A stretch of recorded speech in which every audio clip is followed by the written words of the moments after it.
Baik, kita menuju ke gedung KPK Jakarta. Ini adalah barang bukti yang disita oleh penyidik KPK dan ini diduga berkaitan dengan OTT yang dilakukan KPK semalam terhadap Wakil Menteri Tenaga-Kerjaan Immanuel Ebenezer.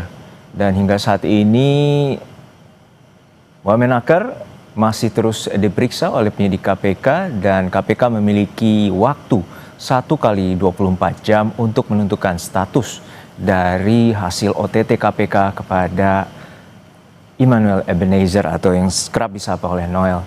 Dan hingga saat ini KPK menyatakan ada 10 orang yang telah ditangkap berkaitan dengan OTT KPK terkait dengan dugaan pemerasan dalam kasus sertifikasi K3 atau keselamatan dan kesehatan kerja.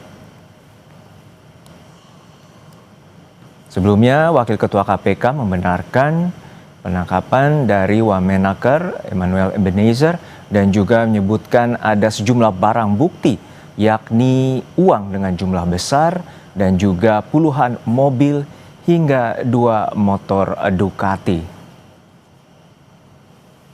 Hingga saat ini belum disampaikan terkait dengan berapa nominal dugaan pemerasan yang telah dilakukan ataupun barang bukti yang telah disita oleh pihak penyidik KPK.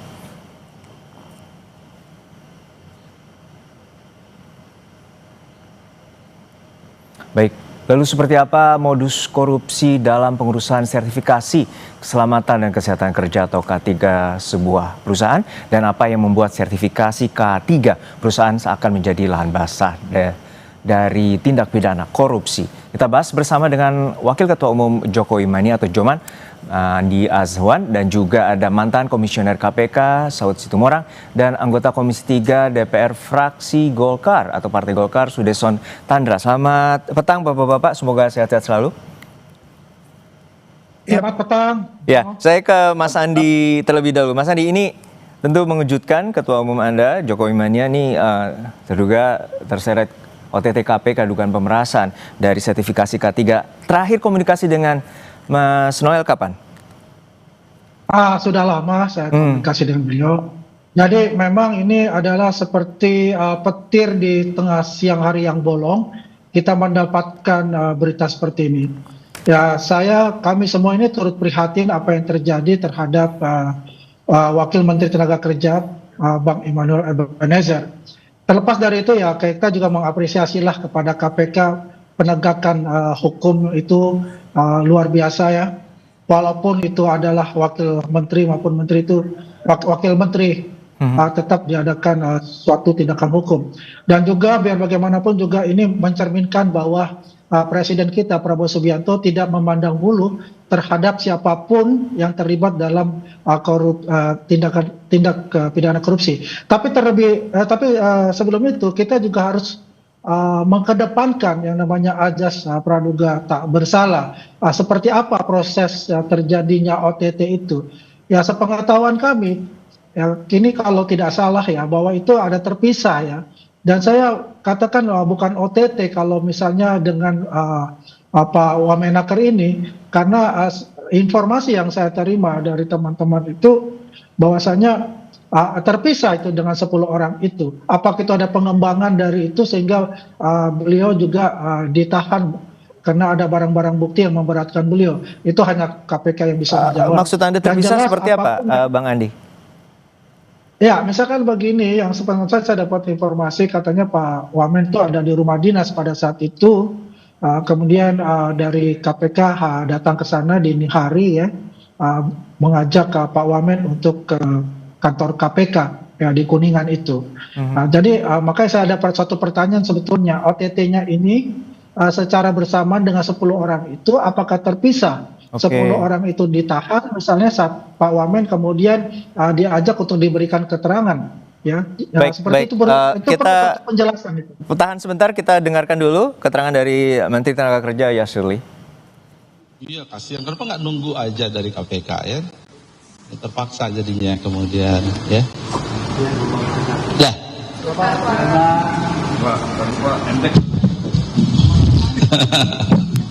Ke atas dikit. Ya, bismillahirrahmanirrahim. Assalamualaikum warahmatullahi wabarakatuh. Teman-teman media yang saya hormati, selamat sore, salam sejahtera untuk kita semua. Ya, karena nunggu ya jadi mungkin ada beberapa hal yang ingin saya sampaikan. Yang pertama, saya prihatin dan menyayangkan peristiwa dugaan tindak pidana korupsi yang saat ini sedang diproses oleh KPK. Saya menghormati proses hukum yang sedang dijalankan oleh KPK dan mendukung berbagai langkah KPK dalam melakukan penindakan pelaku korupsi. Bagi saya dan keluarga besar Kementerian Ketenagakerjaan, ini adalah pukulan yang berat. Terlebih sejak saya dilantik menjadi Menteri Ketenagakerjaan atau dalam 10 bulan terakhir, saya sedang melakukan banyak pembenahan dan penataan, khususnya terkait dengan integritas, profesionalisme, dan perbaikan layanan. Sejalan dengan arahan Presiden bahwa tidak ada toleransi atas perilaku koruptif, maka saya sudah meminta pejabat beserta jajaran di Kemnaker untuk menandatangani fakta integritas dan siap dicopot apabila melakukan tindakan korupsi.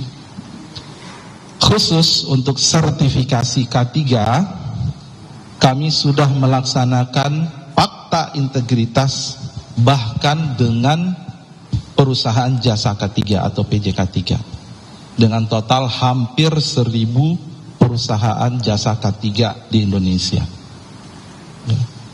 Dan ini baru selesai sebenarnya, dan untuk membuat komitmen supaya tidak ada praktik suap, pemerasan, dan atau gratifikasi.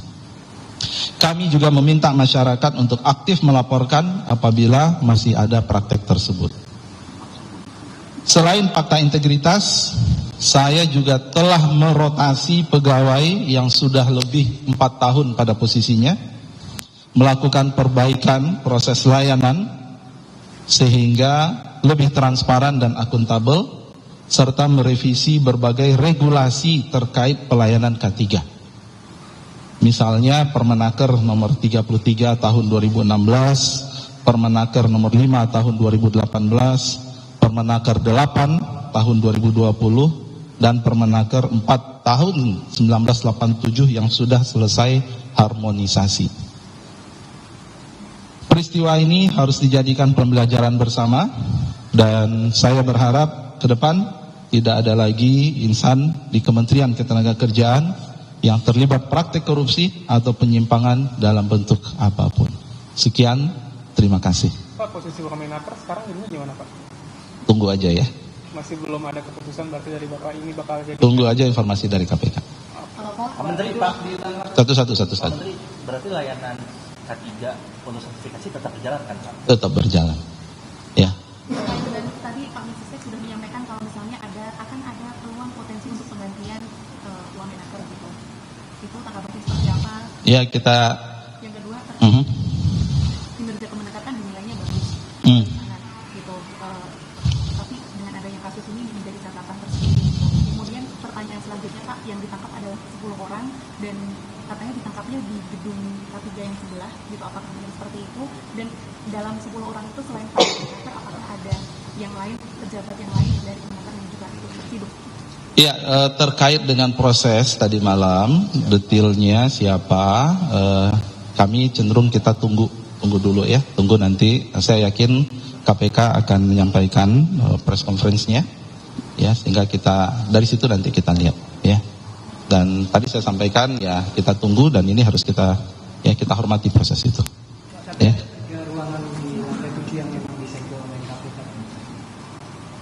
Ya, kita lihat aja nanti ya. Artinya berarti masih ada proses penggalian informasi dan seterusnya, barang bukti, tentu sekali lagi kita hormati ya. Jadi sekali lagi berbagai hal ya sudah kita lakukan ya untuk membangun sistem yang lebih baik di Kemnaker ini ya. Jadi dari orangnya, kemudian ini ada potensi ya ketika layanannya kita lihat ya beresiko, kita putar orangnya, kemudian fakta integritas, kemudian kita ingatkan terus. Kemudian teman-teman kalau lihat di sini ada patung orang pakai rompi orange gitu ya. Saya selalu mengingatkan ya proses layanan kita perbaiki, apalagi K3 ini saya sangat concern. Angka kecelakaan kita masih memprihatinkan. Kita perlu percepatan dalam pelayanan K3 dan seterusnya ya. Jadi makanya kami prihatin dan kita menyayangkan sekali sebenarnya. Di Ditjen K3 bakal ada perombakan dalam waktu dekat nggak, Pak?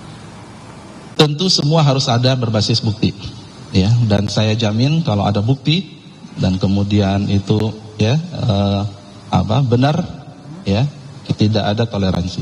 Tapi sekarang tentu kita praduga tidak bersalah dulu. Tapi Ya. nanti ada peningkatan pelayanan perbaikan. Pasti, insya Allah ya. Tapi nanti akan ada penonaktifan pejabat yang terkait kalau misalnya memang terbukti Iya pasti. langsung ditata uang menaker. Kalau menaker kan bukan dari menteri ya, tentu ya. Kalau dari saya kan eselon 1 ke bawah ya. Ada perjanjian atau seperti apa? Itu kita serahkan ya. Cukup? Pak, sampai saat ini udah ada tanggapan dari Presiden, Pak? Ya, tadi kan sudah ada informasi dari Sesnek ya. Bapak, untuk auditnya sendiri dilakukan di Kemenaker atau di... Jadi sekali lagi terkait dengan proses OTT-nya, kemudian siapa yang terlibat, kemudian kita tunggu aja dari KPK ya. Udah ada komunikasi langsung belum sama dari Pak Prabowo ke Bapak, Pak? Ya, tadi kan udah ada pas conference tadi Belum dari. ada berarti ya, Pak, komunikasi langsung. Pak, untuk Pelayanan sertifikasi K3 ini di kasus yang terjadi ini apakah Kemenaker akan melibatkan pihak ketiga juga, misalnya lembaga sertifikasi? Jadi begini, ini sertifikasi K3 ini memang melibatkan pihak PJK3 sebagai mitra. Nggak mungkin pemerintah sendiri yang melakukan sertifikasi. Jadi melibatkan PJK3, disitulah kita harus pastikan bahwa mereka itu punya komitmen. Ya, kita sudah lakukan itu. Bahkan kemarin saya sampaikan PJK3 yang belum melakukan komitmen ulang fakta integritas, kita tahan dulu izinnya. Sudah tahan. Tapi tetap ya ini kan proses dari suatu sistem yang sudah lama ya. Jadi memang perbaikan itu butuh upaya-upaya yang kemudian harus lebih intens lagi, dan inilah yang terus menjadi PR kami ke depan. Ya. Cukup? Nah. Dah, nantilah detail nanti Pak Dirjen aja jawab ya. Pak, kan disebut ada sekitar 10 orang yang terseret ya Pak. Itu dari Kemenaker semua atau gimana Pak? Belum tahu, saya belum tahu. Nanti tunggu aja dari KPK ya. Oke. Makasih semua. Tunggu aja, sabar dong. Ini kan belum 1 kali 24 jam, tunggu ya. Nanti kalau ada yang perlu kami jelaskan, kita tunggu dulu dari KPK. Insya Allah besok kita bisa ketemu lagi. Ya. Assalamualaikum warahmatullahi wabarakatuh. Itu tadi keterangan resmi dari Menteri Tenaga Kerja Yasirli terkait dengan OTT KPK terhadap Wamenaker Emmanuel Ebenezer, dan Yasirli menegaskan akan menunggu proses hukum yang tengah berjalan, dan juga sebelumnya ia menegaskan telah melakukan penandatanganan fakta integritas bersama dengan 463 perusahaan jasa K3. Baik, informasi terkini dan juga pembahasan lebih lanjut terkait dengan OTT KPK terhadap Wamenaker akan kami lanjutkan setelah jeda di Kompas Petang.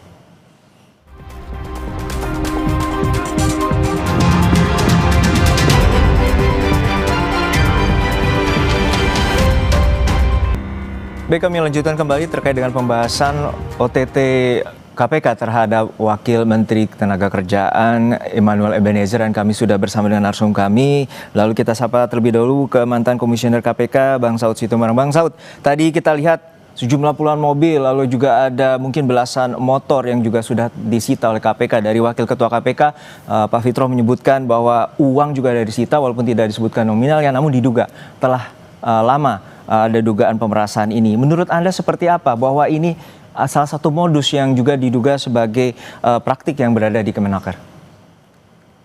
Pertama ya tentu kita harus melihat juga bahwa konstruksi dari sebuah OTT itu kan selalu saja diawali oleh whistleblower, apakah itu dari masyarakat atau dari lingkungan tempat yang bersangkutan kerja, sehingga kemudian KPK bisa memastikan terjadi suatu peristiwa pidana, kemudian mereka melakukan klarifikasi secara tertutup setelah menemukan 2 bukti, mereka melakukan penyelidikan. Penyelidikan itu dimulai melakukan surveillance, take out, menyadap dan seterusnya, sehingga kemudian ketika kemudian diamati terjadi peristiwa pidana yang disebut sebagai OTT. Nah kemudian ketika mereka mengambil beberapa barang bukti, tentu ada hal-hal yang mereka lebih paham ya. Kita nggak ngerti apakah itu ada kaitan langsung tidak langsung dengan peristiwa pidana yang disebut sebagai beberapa media itu disebutnya pemerasan dikaitkan dengan K3. Tentu mereka yang lebih paham apakah itu relevan dengan peristiwa pidananya. Kalau umpamanya dilakukan umpamanya tidak ada dengan model-model transfer atau dilakukan dengan cash atau apa, itu pasti penyidik yang lebih paham di sana. Sehingga kita belum bisa masuk detail di situ apakah mobil atau barang apapun yang diambil itu nanti ada kaitan langsung tidak langsung dengan peristiwa pidananya. Itu dulu sementara, Mas. Oke. Tapi sebelum ke Pak Sudeson, saya ke Bang Andi dulu. Bang Andi, Anda tentu melihat ini ada sejumlah mobil-mobil yang disita. Anda sempat mengenali atau salah satunya mobil yang dimiliki oleh Mas Wamen Noel? Ya, tadi saya tidak melihat ya mobil itu karena tadi kamera saya tertutup itu gitu. Tapi sepengetahuan saya, beliau itu tidak bisa menyetir mobil ya, selalu diantar oleh istri beliau kemana-mana gitu. Ya, cuma ini agak kaget bahwasanya itu banyak mobil yang dikatakan itu ada puluhan mobil. Apakah puluhan mobil itu hanya untuk Pak Wamen misalnya, ataukah itu dari akumulasi dari seluruh 10 orang yang kena OTT itu gitu loh. Nah ini mesti ada klarifikasi untuk itu nantinya. Ya memang sebaiknya kita juga menunggu rilis resmi dari KPK tentang OTT ini. Baik. Begitu Juno. Baik. Saya ke Pak Sudeson. Pak Sudeson, ini merupakan OTT KPK terhadap jajaran atau pembantu dari Presiden Prabowo, dan ini juga belum genap setahun bahwa OTT yang terkena adalah Wakil Menteri Emmanuel Ebenezer. Pandangan Anda, Pak Sudeson? Ya, pertama tentu kami sangat sedih ya melihat peristiwa ini.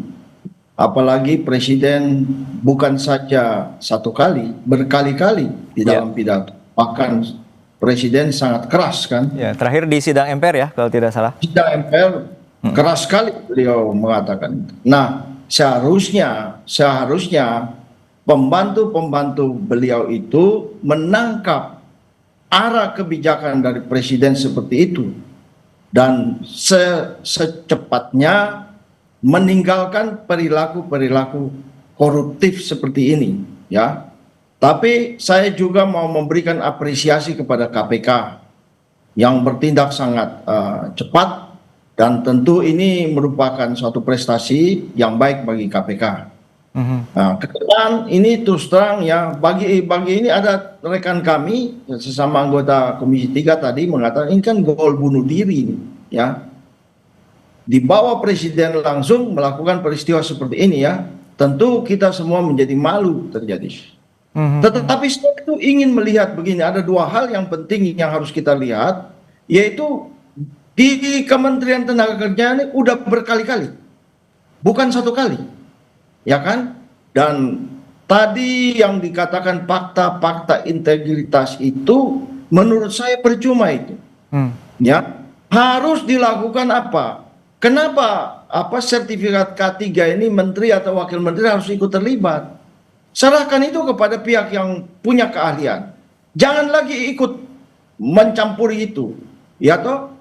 Itu kenapa diserahkan kepada outsourcing supaya menghindari persentuhan antara kementerian atau instansi yang terkait dengan pihak-pihak, dengan warga masyarakat. Kan itu tujuannya.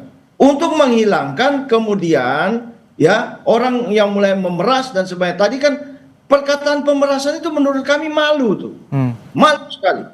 Ya, pemerasan itu kan di dalam dunia gangster itu kan perilaku orang primitif.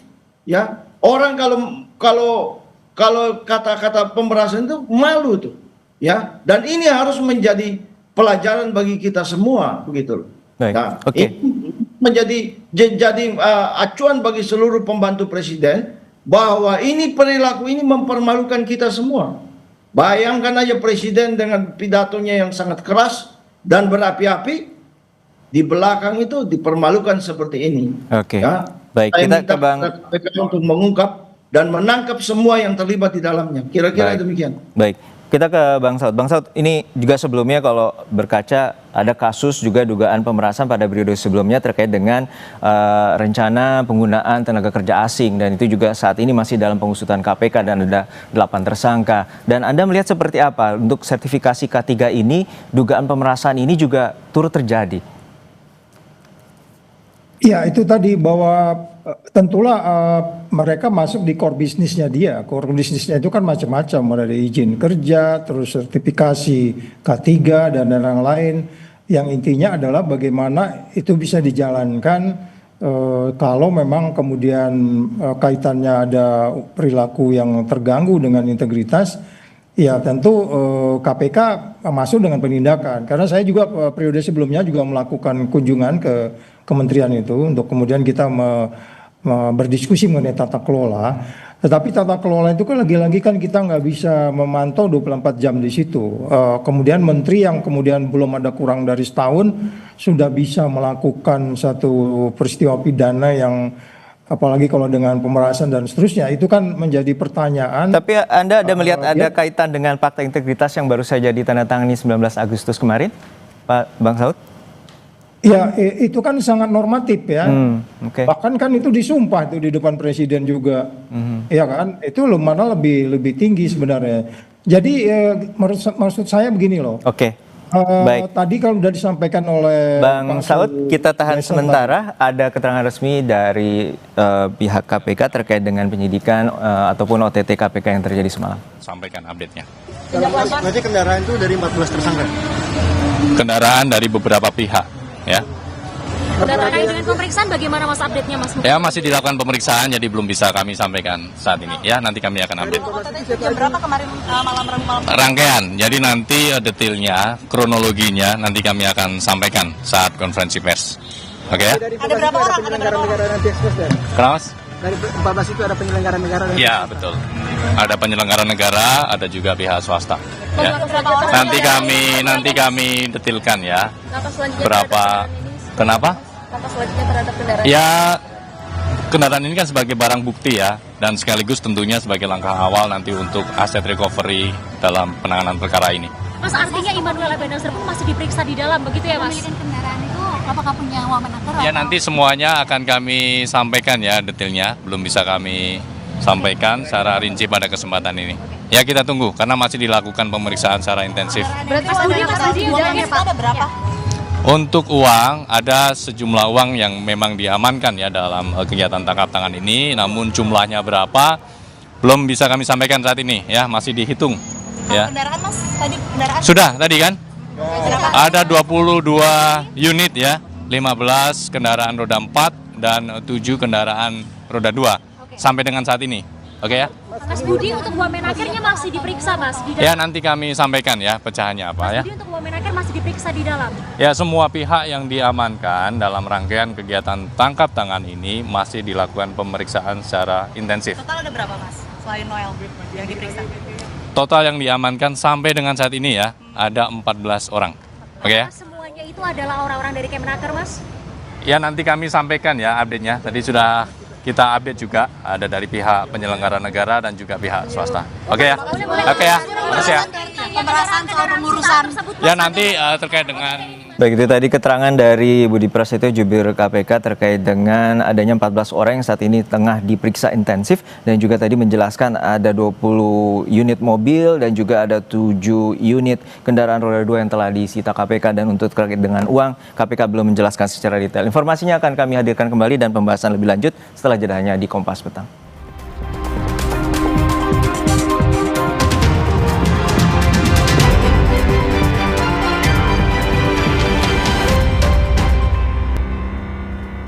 Anda masih menyaksikan Kompas Petang terkait dengan pembahasan OTT KPK terhadap Wamenaker Immanuel Ebenezer. Lalu kita sambungkan kembali pembahasan kami dengan Bang Saud Sitomorang, mantan komisioner KPK. Bang, tadi dari KPK menyebutkan bahwa ada pihak swasta juga yang tengah diperiksa saat ini secara intensif dan juga dari barang bukti bahwa mobil-mobil itu juga terdapat dari sejumlah pihak.